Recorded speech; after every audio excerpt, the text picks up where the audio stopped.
একটি সাদা গোলাপকে চড়ুই পাখি ভালোবাসতো। চড়ুই পাখি গোলাপকে বলল, তোকে ছাড়া আমি বাঁচবো না, আমার জীবন তোকে ছাড়া শূন্য।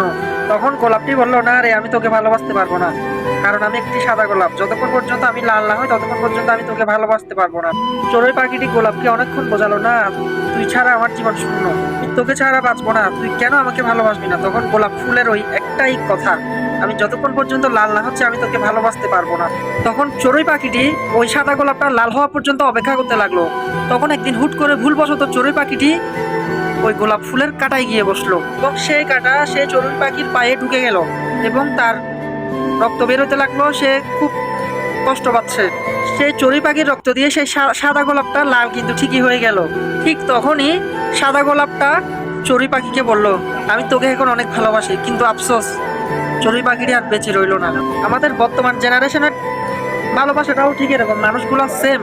আপনি যদি কাউকে একবার বলে দেন আপনি তাকে ছাড়া বাঁচবেন না, সে আপনার লাইফে সবকিছু, সেই মানুষটা আপনাকে বাঁচতে দিবে না। এটাই বাস্তবতা।